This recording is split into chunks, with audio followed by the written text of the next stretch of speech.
Жамағат енді икенче бүлек.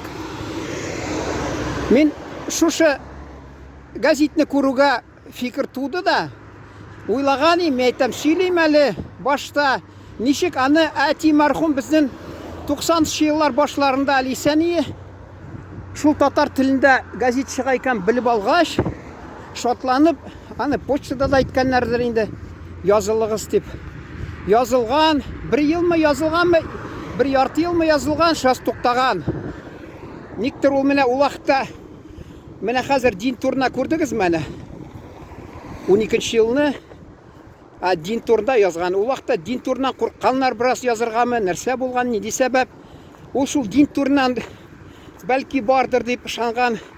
Ол уақытта әлі яңа тек әлі коммунистлардан тігі қатта послед деп айталар. Біз әлі балашақтан кәже баққаш білеміз тігі кәже туада послед деген туа, әлі ортынан сүйретіліп келе бір нәрсе шыл қызыл. Ол тігі пуповина деп айталар ма, послед келер ме енді білмейм. Шул шекілі ол болған енді ол тігі коммунистларның әлі аларда бит міне 90-шы жылдар мәселен рұқсат берселер, ол уақытта бит әлі не? Ол уақытта бит әлі рұқсат болмаған бик қорққанлар коммунистлардан. Шуңа көре бәлки дин турынан бик анда әлі нәрсе язмағанлардыр. Бірінде сәбәпкә бәйләнештә инде біз әти мархум бик не қанағат болмады ол газет белән. Шуңа көре башка язылмады. Милли анын аңы бәлки йоқлагандыр инде шул вакытта. Пенсиясы яхшы. Менә бу үзебезнең туган телебездә чыга дип бердән әйтмәде. Чөнки ул Оренбургдан шул театрны сөйләгән, килгән, Хаҗи әфәнде өйләнә дигән комедия шунда сәхнәдә куйганнар безнең авылның. Ул анда бармады, анда муллалардан көләләр дип. Минемчә беренче урында анда торды, анарда торды дин. Милли проблемалар аны бик кайгыртмады, чөнки безнең авылда Аллага шөкер biz үз телебездә сөйләштек. Без ата-бабаларга әйтәм, аларга хайкал куярга була. Менә инде 1880 елны урнашкан халык шунда бер казак бай, аны елганың икенче читендә Тукай Усулук дигән казак бае урнашкан. Ама бу хабда иләк бу ягында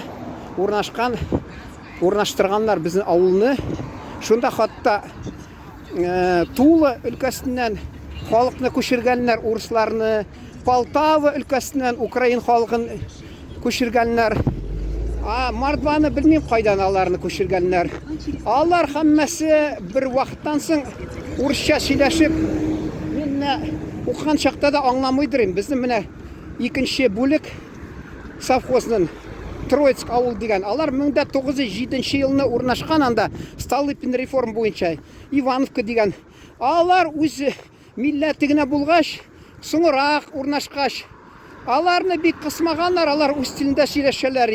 Безнекеләр һәммәсе урысча сөйләшәләр. Мин инде утырып искә төшерсәм классташларымны, мәсәлән, монсы Витя Виктор Тыщенко, монсы Саша Зинковский, монсы Саша Малько, булар дусларым булды инде.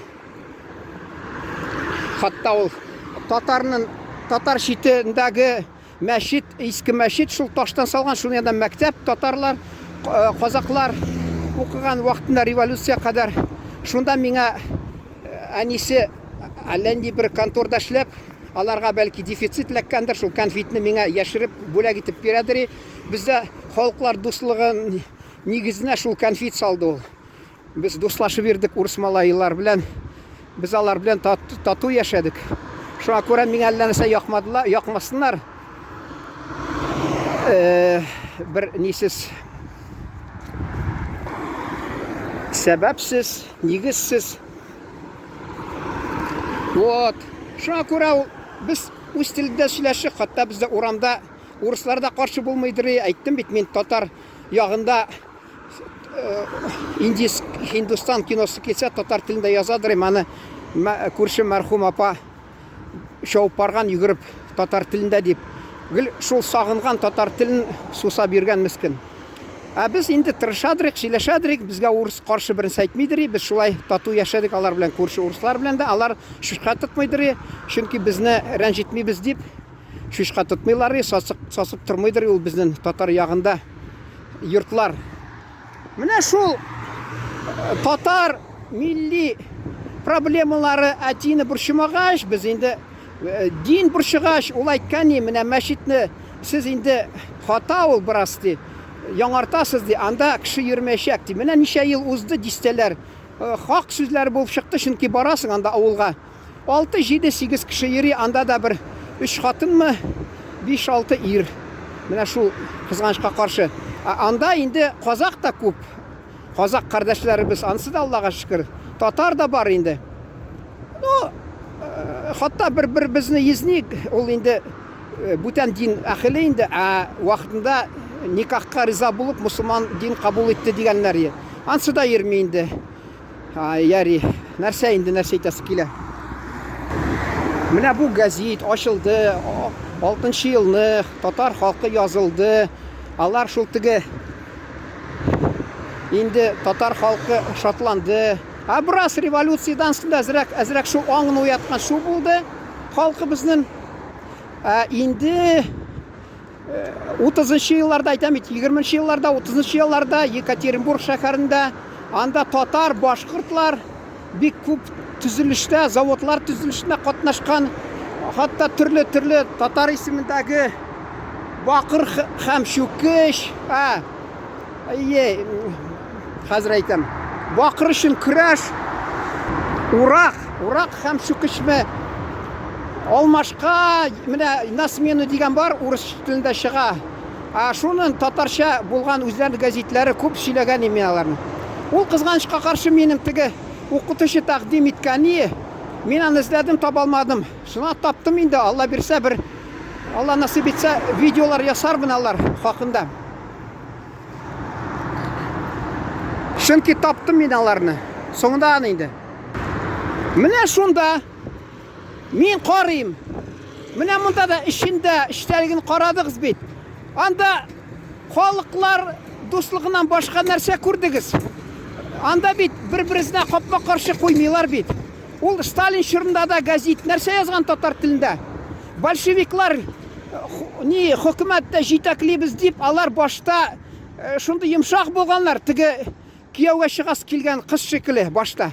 Шундый килен башта бик юаш кына, итәгатьле. Кияү менә башта бик шундый акыллы, эшчән. Соңыннан инде үзгәрәләрме? Алар бәлки теге хәзер урысча бар, дем режим дигән, демонстрационный режим. Шундый демонстрационный режим бәлки булгандыр ул. Шуңа күрә алар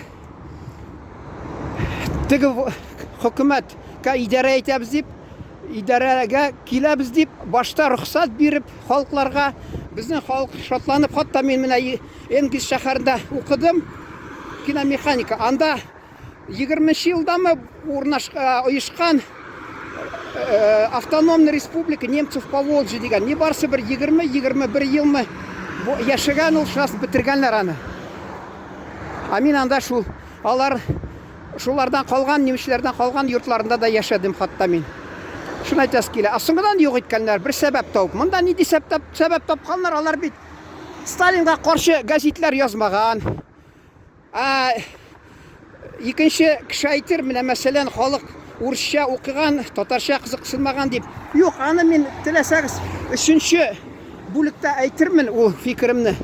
Андый хаклы түгел, чөнки иштерсез инде Алла бирсә. Вот, менә шуны тамамлыйм да.